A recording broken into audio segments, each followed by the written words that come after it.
3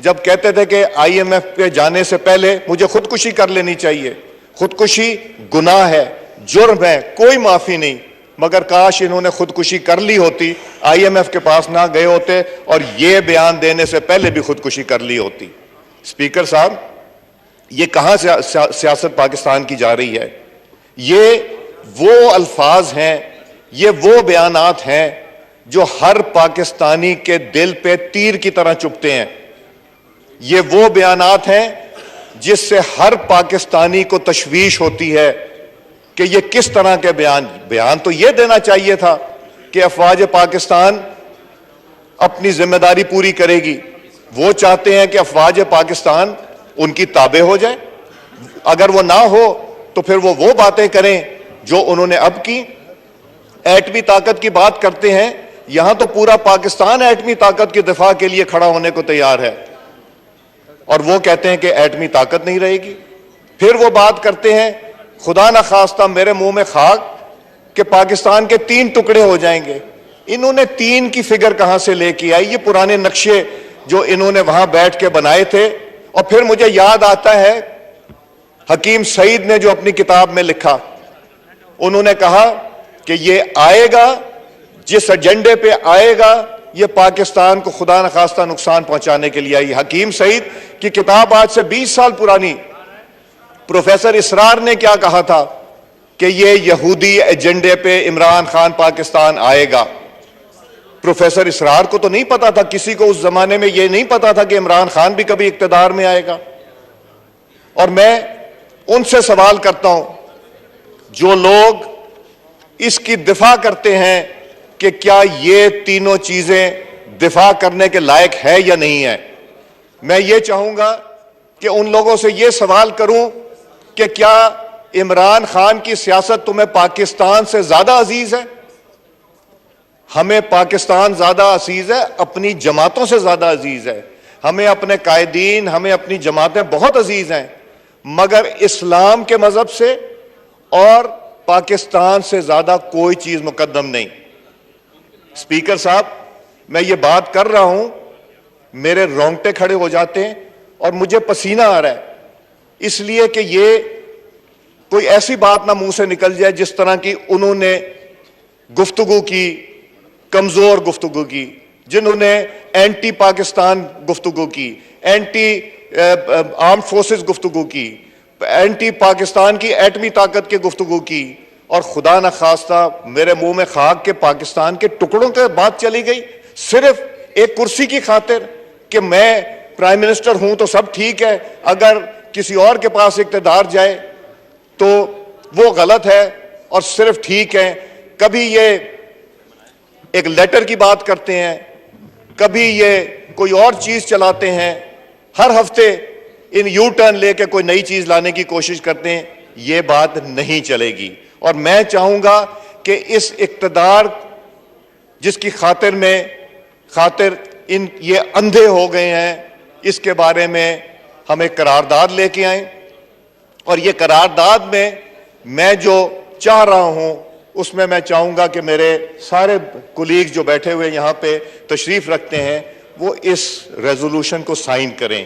اور جو نہیں سائن کرتا تو مجھے لگے گا, میں ان پہ الزام نہیں کہتا, سب محب وطن پاکستانی اس ہاؤس میں بیٹھیں, مگر مجھے لگے گا کہ وہ پھر عمران خان کی گفتگو سے ایگری کرتے ہیں, وہ مانتے ہیں. اگر آپ کی اجازت ہو تو میں یہ ریزولوشن پڑھنا چاہوں گا, اور پھر میں چاہوں گا اس کے اوپر سب کو موقع دیا جائے کہ وہ اس کے اوپر گفتگو کریں اور بات کریں. جی جناب, پیش کیا جائے.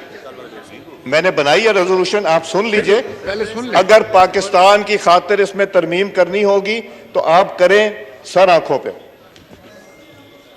یہ ایوان پاکستان تحریک انصاف کے چیئرمین عمران احمد نیازی کے ٹی وی انٹرویو میں دی گئی اس بات کی شدید الفاظ میں مذمت کرتی ہے کہ اگر اسٹیبلشمنٹ نے درست فیصلہ نہ کیے تو میں تحریری ضمانت دے سکتا ہوں کہ پاک فوج نہ صرف بحیثیت ادارہ تباہ ہو جائے گی بلکہ پاکستان کی ایٹمی حیثیت ختم ہو جائے گی, نعوذ باللہ.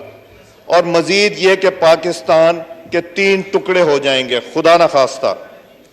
ایوان اس امر سے بخوبی واقف ہے کہ نہ صرف پاک فوج اپنی ذمہ داریاں آئین اور قانون کے تحت سر انجام دے رہی ہے، بلکہ ملک کی جغرافیائی سرحدوں کی دفاع کی ضامن ہے۔ پاک فوج کی ملکی دفاع کے لیے ناقابل تسخیر خدمات ہیں۔ پاکستان فوج کے افسران اور جوانوں نے دہشت گردی کے خاتمے کے لیے اپنی جانوں کے نذرانے دیے۔ یہ ایوان بہادر فوج کو ملک کی دفاع کے لیے دی جانے والی قربانیوں پر خراج تحسین پیش کرتا ہے۔ یہ ایوان عمران نیازی کی افواج پاکستان کو سیاسی مقاصد کے لیے بدنام کرنے کی کوشش کی بھرپور مذمت کرتا ہے۔ پاکستان کے ٹکڑے ٹکڑے کرنے کی بات قابل مذمت ہے اور مطالبہ کرتا ہے کہ سابق وزیر اعظم، دل نہیں چاہتا ان کو سابق وزیر اعظم بھی کہوں، جس نے حلف اٹھایا ہو پاکستان کی دفاع کرنے کا، وہ ایسا بیان دے رہا ہو، مگر چونکہ وہ ہیں ایک حقیقت ہیں، اس لیے میں کہتا ہوں سابق وزیر اعظم کے خلاف ریاست سپریم کورٹ سے رجوع کر کے قانونی کارروائی عمل میں لائے، کیونکہ ان کا یہ بیان پاکستان کی سالمیت، یکجہتی، جو کہ ہم اپنے حلف میں پڑھتے ہیں، سالمیت، یکجہتی اور ایٹمی پروگرام پر براہ راست اثر انداز نہ ہو سکے۔ میں آپ سے چاہوں گا اس کو پٹ کریں اور پھر اس پہ ڈسکشن کرائیں، اور اس پہ جو دوست سائن کرنا پڑے ہم آپ کے سامنے رکھتے ہیں، جو نہ سائن کرنا پڑے وہ اس کی ضرور ہمیں دلائل دیں۔ شکریہ اسپیکر صاحب۔